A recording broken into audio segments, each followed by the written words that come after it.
This is John McAllister with the John McAllister Report. Today, my guest is offensive coordinator at the University of Tennessee and a longtime friend of mine. I watched him grow up through the profession, and now he is at Tennessee. Alex Golesh is a tremendous guy.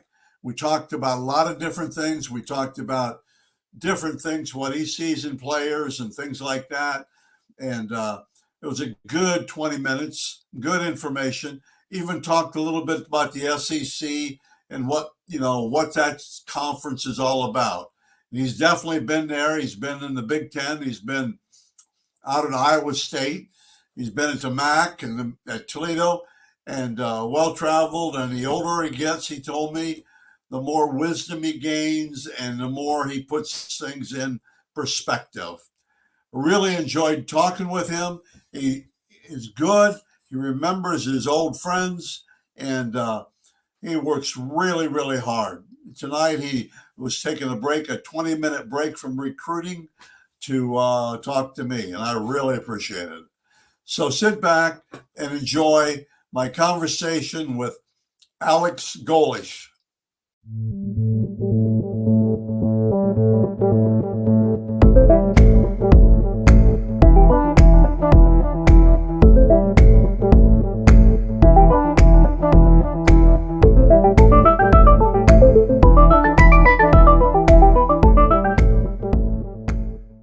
I'm excited to have an old friend. I watched him begin his college coaching career, and now he's at the University of Tennessee. Alex Golesh, how are you doing? Man, John, I'm doing awesome. I appreciate you having me on. Tell me right now. I mean, I know. Tell me you're recruiting right now, but what are you doing at Tennessee, and then we'll go backwards. Okay. Yeah. So tonight I'm in Raleigh, North Carolina, recruiting, and I'll actually be able to fly out here in the morning and go back to my home state and recruit in Ohio a little bit. And but other than that, at UT, we just got done with spring ball last week and finished up exit interviews and headed out on the road. I was out on the road end of last week and this week, and kind of a nice change up as we're able to get back out on the road. Last spring, this was all virtual and Zoom, and now you Oh can my get out golly. and see kids and evaluate them. Oh my goodness. Tell me what your title is, offensive coordinator. Yep, I'm the offensive coordinator, and I also still coach the tight ends, which Okay. is my Okay. passion there. Yeah, that's the tight ends, and we'll get to that later. What about let's backtrack now. You were at UCF for a year, but how long were you with Coach Campbell then? Where were you at Toledo and Iowa State, right? Yeah, so I was prior to UCF with Matt and that staff for 4 years at Iowa State, and then there was a little hiatus there for 4 years. I was at Illinois, and then I was with Coach Campbell when he was the offensive coordinator at Toledo for 3 years as well. That's right. You were at Illinois, weren't you? Yeah, yep, 4 years. I forgot all about that. Okay. Yeah. Okay. Well, what that's how it all happened. What advice can you give to young coaches right now? What can you tell them? Let's talk about high school coaches that want to be college coaches because you've been through this. Were you a GA at Ohio State, weren't you? Well, I was a student coach at Ohio State, Oh, and then I coached a year of high school football at Westerville Central, right when it opened up, and so I've okay. kind of had the experience on both ends. Had the Right. opportunity to coach in high school, and then, like you said, I was a student coach at Ohio State before I got on at Northern Illinois as a GA, and then Oklahoma State as a GA for a year. But advice for young coaches, man. I've really kind of stuck to my guns on working as hard as you can and letting chips fall where they may. I think as long as you can work hard and treat people the right way, that's what I've learned as I've gone. The longer I've gone in this, the more I'm adamant about that part of it. If you can work extremely hard and treat people the right way, the chips will always fall where they may. And there's things you can't control. I've never chased a job. I've never gone after a job. I've always thought if you just work as hard as you can, good things will happen. And at the end of the day, that's been my motivation and been how I've had a chance to be successful up until this point.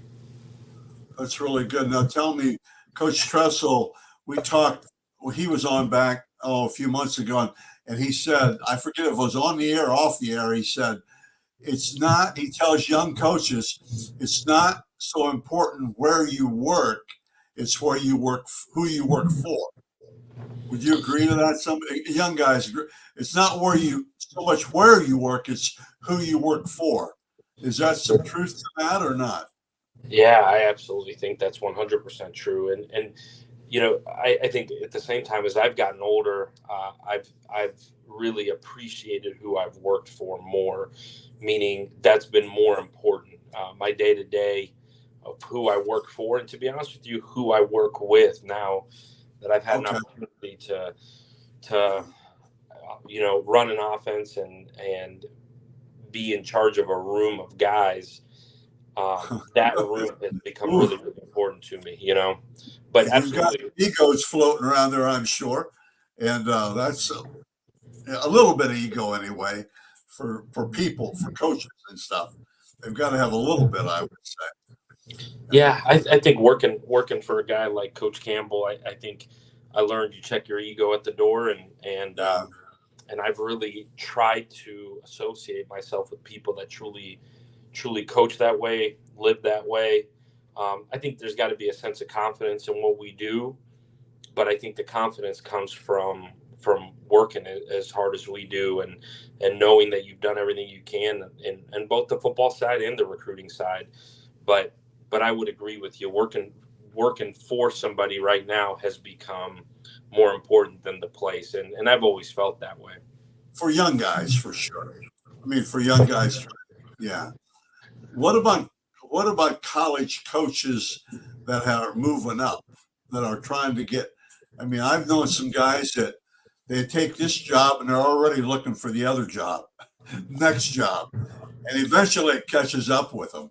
So, what short piece of advice would you give to coaches like that, guys that are trying to get that next level job? Yeah, again, I may be different in this whole thing, but I've always thought that those opportunities will come as you continue to work. I think our profession is full of people chasing jobs and money and a bunch of things that don't really matter. And Right. I think if you just get your feet planted where you are and work extremely hard and do right by the young men you have the opportunity to coach, and do right by the guys sitting in that room with you, those opportunities will come.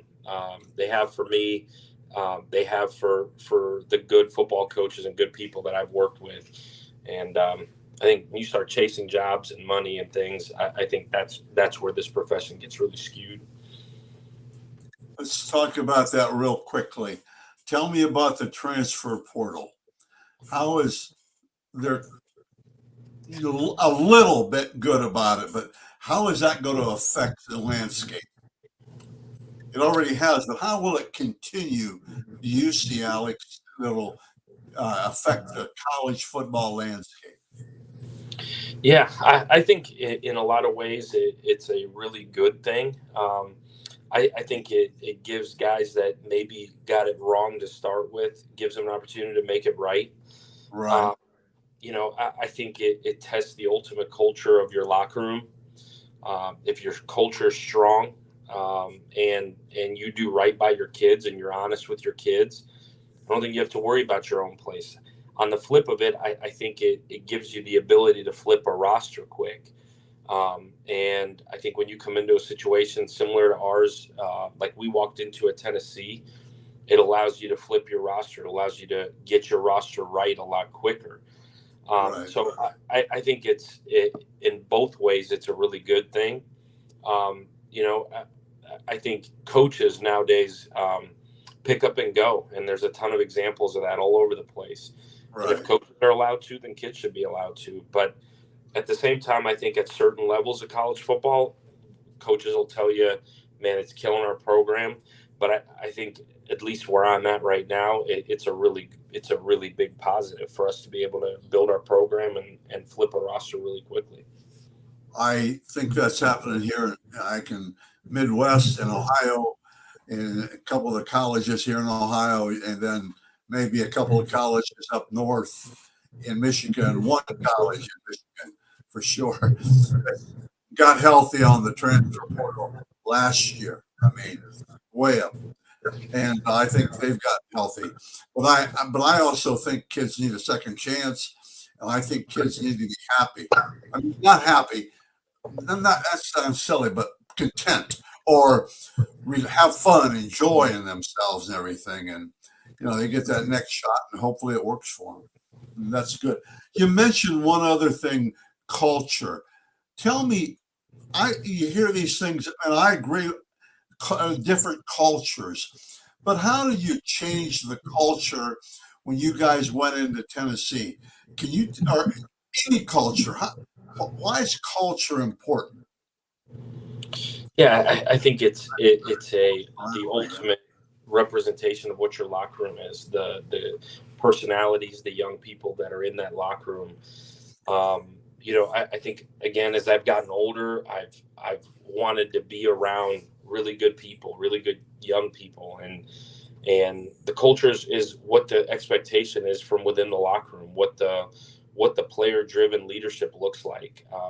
We got to Tennessee, and for a long time it took us to build up a trust level between the kids and the coaches, and Right. and every day we walked in and tried to set a standard for what it is to be a Tennessee Vol. Going into year two, I feel like that culture is really, really strong. But at the same time, we come in every day and we fight for that culture. We Yeah. fight for the young people that we've recruited, the young people that we inherited. Right. For a majority of the locker room, we didn't choose them and they didn't choose us. Right. True. we chose the place, and I think we've embraced that. I think if you can embrace that, that only solidifies the culture, and I think if you're honest with the young people in your program, that solidifies your culture. But we Coach Hype always says that you recruit your own problems and you recruit your own culture. And Right. so I think through recruiting we've tried, and I feel like have done a good job of emphasizing what's important, and what's important for us is high quality, tough, smart young men, and I feel like we're heading in the right direction in that regard. Good. You used two words there, tough and smart. I think we more and more you got to get the smart kids. I mean, to me, offensive linemen have to be smart. Defensive linemen have to be smart. And everybody, I think that's so huge from what I see. Okay. And then, okay, tell me real quickly, I've watched your family grow up on Facebook. Man, they got the red hair and everything. But how do you manage time with your family? And I realize, my goodness, I've known a lot of you guys and a lot of programs, and I still don't agree. I think you can find more time to be away from the sport. You can, but I always think you can. I mean, there's so much to do. But how do you manage that time, Alex? Yeah, I think as I've gotten older, I've done a better job of that. I think year one in any program is always hard. I think back to year Right, one at right, at Iowa State, and year one at Illinois, and year one at Toledo. This is my fourth time going through a year one, and so I've done a better job of understanding what it is and how it goes. But the hard part is right now recruiting has only gotten tougher, and as we've gotten into the SEC, recruiting has only gotten tougher. From the role I'm in now, recruiting has only gotten tougher. I feel like I'm recruiting more guys than I ever have, but that's where I think you can set some boundaries. At the end of the day, this game, Your phone is always on your hip, and if it rings, you got to take it. But I think prioritizing your day and prioritizing your time. I've tried to get better at putting my kiddos down in the spring and spending a little bit of time with them before they go to bed. I think more than anything, as I've gotten older, I've learned to be present when it is time to be with them. You got to be present, and we got to remind myself of that all the time. My wife reminds me of that every day. And working, like you said, it's important who you work for. Working for Coach Heupel, it's super important that you're there for your kiddos. If it's an important deal, then you got to be there. And he's got his own kids, and Matt was the same way. If there's something important, and if you walked into Matt's office or you walk into Coach Hype's office and say, "Hey, I've got something going on with my kiddos," say, "You better get in your car and go do it." And like you said, who you work for is important. Their understanding of it is important, but prioritizing your time and being present when you're with them is super important. I think that's huge. And I get one more story. When I was really young and single, I played fast pitch softball with old guys. And the wives were always mad because of softball. I mean, we play a lot of games. And I said, well, the reason they're mad is because you guys go up and get drunk on after the games and stuff like that, and they'll go home. I mean, I do. I was single. But yeah, I agree totally. It's quality time versus quantity time, I think. I've always watched, I'm the old guy. We joked about this. I've seen a lot of you guys, Matt Campbell included, and Luke Fickle, and all you guys grow up. And but I've learned so much. And I think quality time is so huge, I think. Yeah. What do you, let's just go. I don't like to go real long on these, but what do you look for? Now, are you recruiting now, or do you recruit position? Do you position recruit, or are you area recruiting? Right, say like right now. How do you guys do that? Yeah, a little bit of both. Okay, Most of okay, us have areas, specifically within a couple of hours of Knoxville. Um, at the end of the day, you're responsible for your position being right, and you're responsible for making sure your area is covered. The high school coaches have somebody they can call. okay. In my current role, I'm recruiting the entire offense, and going to see our top guys around the country that we're recruiting and we're on. In But total offense, the total offense, coach. I mean, you're if there's a blue chip or a guy that you really like, an offensive lineman, you like to go see him. So are you talking about quarterbacks and receivers, or how? When you say you recruit the offense, is that what you mean by that? Huh? yeah, I'd like to be involved with most kids that we're recruiting on our side of the ball. By Okay. involved, some of that is phone calls, some of that is meeting with them when they get on campus. Some of it is going to evaluate them right now through Yeah. spring ball. Some of it is just having a presence at the school that, man, it's not just the offensive line coach or just the receiver coach or Right. quarterback coach. And some of it is evaluating. Some of it is trying to get one more set of eyes to make sure it's what we're looking for. A lot of the time, honestly, it's making sure it's the right cultural fit for us and what we do on offense. That's true. Yeah. That's really true. Okay, now you coach tight ends, and nobody really talks about tight ends very much anymore. They're flipped, they're flexed, they're movable. Oh, tell me about what you look for in a tight end. Just a couple of minutes on that. Yeah, no, that's where my passion is, and that's where I've always enjoyed that position. I think seeing the big picture offensively from that position is really unique. There's a handful of guys that coordinate from that position. I think being involved in the run game, the pass game, the protectional side of it in terms of my own position, I think is huge. I grew to really love and appreciate that position. Um, you know, I think whether a lot of people talk about it or not, totally huge part most offenses and gives you the ability to create formation variation and do a bunch of different things. The most important thing we look for in a tight end is the smart factor. Young man's got to be really intelligent. And that doesn't necessarily mean in the classroom. That more means he's got to be able to be a fast processor.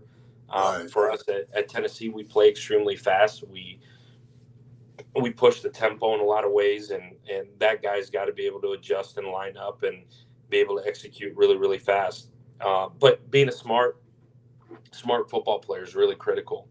Right. And then having the length to be able to hold up in the run game, and then obviously the agility and the speed to be able to be a mismatch on the perimeter.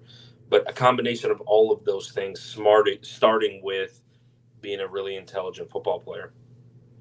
That's really good. And you've talked about it a few times: smart, intelligent, smart, and it's not necessarily book smart. I think they just have to process smart and figure and remember, muscle memory or whatever. But remember what's going on and everything back there.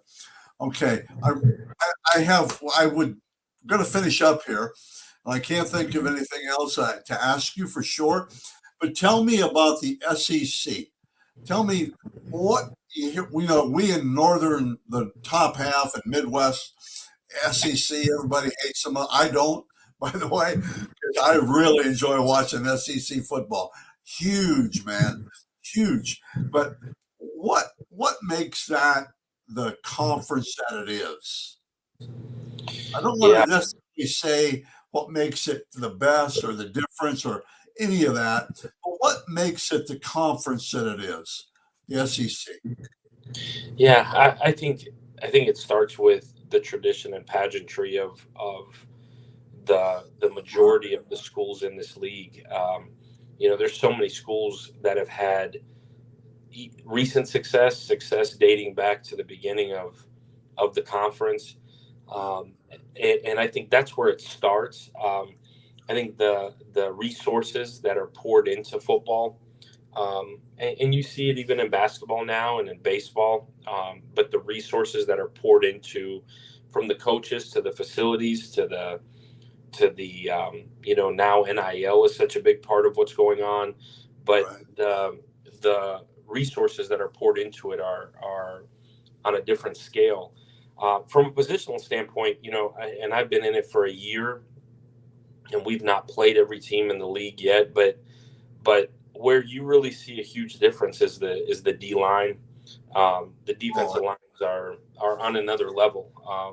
Right. Everybody has an elite pass rusher. Everybody has a draft pick up front. So therefore, the offensive lines have to match. I think the secondaries are different, and I'm looking at both sides of the ball. There's obviously elite football players all over the country, and they're everywhere. But up front and in the back end is where it seems to be really, really different. Okay. I've always thought in my limited knowledge that the front, even one linebacker. I mean, the down guys and the line. I mean, they're just also quick, big, and fast. Quick and big. They great hands, energy, and that to me, if you and finish, those are huge things for me on the defensive line. But well, Coach Golesh, I really appreciate you being on. I mean, like I said, I think we met when I can't remember. I remember when you went to Iowa. I remember when you went to Illinois now, because you went with Coach Beckman, didn't you? I did. Yep, I did. Yeah, that's right. Okay, Coach, thank you very much, and I root for the Tennessee. Look at this sweater. I put this on purpose because I said I got to show some loyalty to Coach Golesh and stuff. But thank you very much for being on my program. Okay. I appreciate it, John. Thank you for everything you've done for Ohio high school football, man. Well, thank you.